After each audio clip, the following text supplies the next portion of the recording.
Nosotros a esta hora el educador José Luis Zárate. Lo hemos invitado para conversar con él acerca del bullying en los colegios y cómo puede cambiar las cosas una buena educación emocional.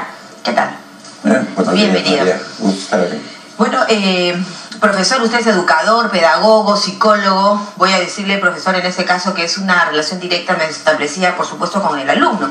¿Cuándo es la edad ideal para empezar a pensar en una educación emocional en nuestros hijos?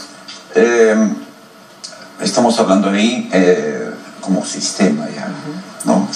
Generalmente la educación existe para un niño a partir de los 3, 4 años, donde su sistema ingresa en lo que es el niño. Pero en sí, al nacer, incluso al procrearlo, y hay toda una formalidad. Y con esto de los términos que en epigenética ahora está explicándose eso mucho. Porque toda acción de todo ser humano empieza justamente con la emoción. Entonces, esas emociones que van a originar una decisión en su comportamiento, desde el bebé hasta cuando uno es adulto y deja esta vida, uno va a tener que hacer justamente de nuestras emociones los controles. A eso le llamamos educación. Bueno, es que esa es la educación emocional, profesor. La educación ya sería en la formalidad de que pueda sus emociones manejarlas. Eso de manejarlas entendemos de que puedan no solamente desarrollarla en su medio ambiente en donde se desarrolla y de acuerdo a las condiciones éticas de cada país, ¿no? De cada sociedad en la cual estamos viviendo. Ahora, yo le pregunto a usted, por ejemplo, un niño tiene que primero quizá reconocer sus emociones, saber si está molesto y expresarlo, saber si está contento y expresarlo, y cuánto estamos ahí ayudando a que ese niño tenga un buen soporte emocional que va a permitir que el día de mañana no permita a él mismo que le hagan bullying. Así es. Y él va a poder comunicar, porque hay unas personas y unos niños generalmente que a veces se quedan callados, porque en el aula empezó eso incluso con el profesor. En su entorno donde está, existe un hermano mayor o un amigo, y si él solo queda, pues justamente las formas como él va a tener esa personalidad frente a todo su entorno. Eso es lo que hay que saber manejar. Y si el niño, ya como dijiste, Mari, en este sentido de si él sabe de que él está consciente de lo que está tomando en cuenta, quiere decir que está manejando sus conductas. Eso quiere decir que su estado emocional está madurando. Y eso es lo que se quiere y debería de hacerse en nuestra educación. Eso está al revés. Nuestra educación no está tomando en cuenta eso. Ahora hay una interesante experiencia que quiero compartir, profesor, con usted y con nuestros televidentes que se da, amigos, en el Colegio Zárate, en Huancayo, donde, por ejemplo, se está incluyendo la educación emocional como parte de la currícula. Sí, así es. Y porque sabemos que ahora las cosas, como vemos, a partir justamente de lo que tenemos por experiencia en estos 37 años que vengo trabajando en lo que es educación, y no es un invento nuestro tampoco, esto está visto, está desde un comienzo. Por eso en algunas partes con algunos papás conversamos, oye, antes era así, nos enseñaban primero estas cosas, ahora no, desde que estás queriendo ya hablar ya te están metiendo matemáticas, físicas, químicas, que es instrucción. Eso es instrucción.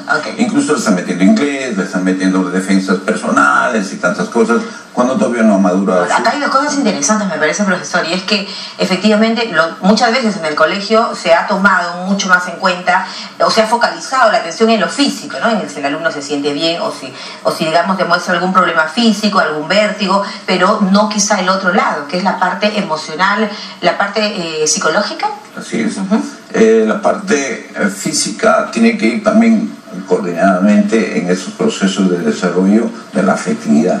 Entonces, la afectividad tiene que ver entonces también con la parte, incluso las comidas que va a tener el niño, ¿no? Porque en estos tiempos tenemos grandes problemas nosotros con la hiperactividad, por ejemplo. En la hiperactividad su personalidad está cambiando día a día, y nosotros en estos tiempos los profesores tenemos grandes problemas de formar, por ejemplo, la concentración, atención. Esa hiperactividad nos da la imposibilidad de hacer que nuestras metodologías antiguas a las cuales hemos siempre tenido en cuenta, grandes problemas de poderlos aplicar en cada uno de los niños en el aula. Y si eso no va a la postre con la ayuda, podremos decir, coordinadamente desde la casa, con la mamá, con el papá, en estos tiempos no existen ellos en la casa, pues es elevado incluso el porcentaje en cada una de las aulas y en cada uno de los colegios del Perú. Claro, ahora es preocupante que son verdaderamente ausentes de papás, ausentes porque está papá en un trabajo, lo mismo que la mamá, y como les decía, eso es ahora muy preocupante. Entonces la educación tampoco puede hacerse solamente en los colegios, si es que no hay el apoyo en la casa. Claro, ahora el otro tema es que es preocupante que saber que el Perú en América Latina es uno de los países que lidera el ranking de bullying en los colegios. Sí, así es. Y esto en el tiempo, pues estamos viendo que nuestra sociedad ahora tiene grandes problemas, ¿no? Porque eso origina muchas otras cosas más en cuanto se refiere a la personalidad de cada uno de los que se ha desarrollado de acuerdo a justamente ha sido su proceso de maduración, tanto desde la inicial, primaria, secundaria, donde no le tomaron en cuenta ciertas partes que concierne al hogar. Quisiera que definamos, doctor, por favor, el perfil de un niño, ¿no es cierto?, que dice no al bullying, del perfil de un niño que sabe defenderte frente al agresor, porque es una forma de agresión y tiene que ver el profesor, porque el profesor tiene que saber consolidar, no está solamente para trasladar instrucciones, para trasladar conocimientos, sino hacer un proceso primero de esas educación, como la vemos nosotros, y no la instrucción de conocimientos estructurados. Entonces lo que tenemos que hacer es... Yo creo que esa es una labor que solo debemos dejársela a los padres, a los profesores, ¿no? El aspecto emocional, la casa y el maestro no tienen que ser un equipo que actúe estratégicamente juntos. No, solo no va a poder. Ni hablar. Porque ahora incluso el chico que vende periódicos en la esquina, el chofer del microbús, todos somos coparticipantes y de responsables justamente de una educación de todos los que vivimos en esa sociedad. Por eso el rol que debe de ser de cada institución ahora educativa debe ser formarlos a esas personas que se van a incluir en una sociedad con todas esas condiciones que es muy necesario. Dos cositas interesantes que no quisiera que se me escapen es un poco lo que le decía antes, ¿no? Establecer el perfil. ¿Cómo es un chico que a la primera dice, no, esto no me gusta, ahí va con unas emociones? Sí. ¿Cómo formamos ese niño, luego será un adolescente, luego será un adulto, ¿no? Para que esté totalmente con el soporte que le permita defenderse a la primera. Así es. No, si el profesor no considera o cree que solamente ir al colegio es solamente, hacer su clase, y le importa un pepino las conductas de los chicos, o ve a un chico con una informalidad de sus conductas, llama al auxiliar o llama al respectivo psicólogo o lo remite a conductas y llaman al papá que está trabajando y que no puede venir en estos momentos. Eso no hay sino una descoordinación en lo que se quiere lograr con el alumno. Perfecto. Y el niño que comunica, ¿no? Creo que eso es importantísimo y parte un poco de ahí la solución al problema. Pero hay niños jóvenes que no lo hacen, que evidentemente les es más cómodo mantener en silencio lo que le está pasando. Así es. Incluso hasta dictarle a clases, ¿no? Es un tipo de bullying. El mismo caso del profesor, ¿no? Termina de explicar o hacer un ejercicio y le preguntan a los chicos. ¿Desentendido? Es una forma de implicar a un bullying, porque el más valientito puede decirle sí, ¿no? Y la mayoría se queda callado, si le entendí o no le entendí. ¿Cuál debe ser el rol del padre en este caso? Del padre que probablemente usted dice está ausente, pero que debe encontrar un tiempo en el día para poder conocer qué está pasando con el hijo. Más que todo la mamá, desde que nace, ¿no? Bueno, ¿cómo es esa relación? En la inicial tenemos a la mamá visitando, ¿no? Y con los papás que les acompañan cuando es así la inicial. Y parte de la primaria, pero a medida que va pasando los grados de primaria, términos de finales y luego la secundaria, ninguno de los dos aparece. Ahora, es muy interesante analizar las relaciones de la mamá con el talento de los hijos. ¿Por qué?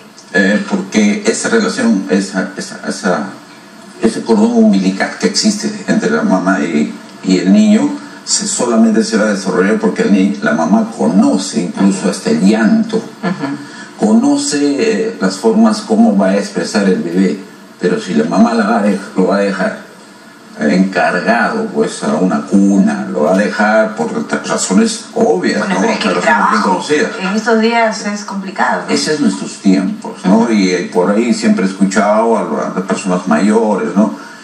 Y dicen pues que la sociedad está como está, porque desde que la mamá salió fuera de la casa a trabajar, la sociedad ya no tiene esa formalidad de hacer.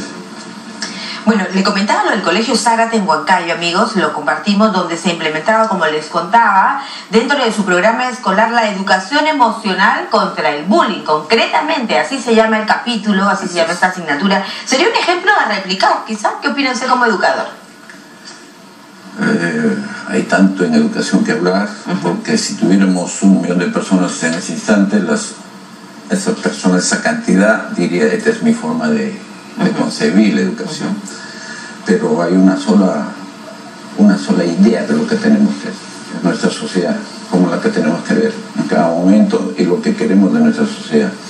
Entonces, no solo se trata del colegio que te imparta conocimientos, digamos, desde el punto de vista cognoscitivo, ¿no? Sino formarte para la vida, un poco tener calidad de vida a partir también de los conocimientos. O sea, no que sean, digamos, 2 variantes que vayan cada una por su lado, sino unir el concepto de los conocimientos con el aspecto del desarrollo emocional. Claro, por cierto, todos queremos trabajar porque todos tenemos que vivir mediante nuestros emolumentos que recibimos a fin de mes, pero las profesiones, los oficios y las formalidades que podamos tener deberían de, entre comillas, de considerarlo como unas herramientas que necesitamos para hacer ese espacio en el cual nosotros necesitamos para vivir.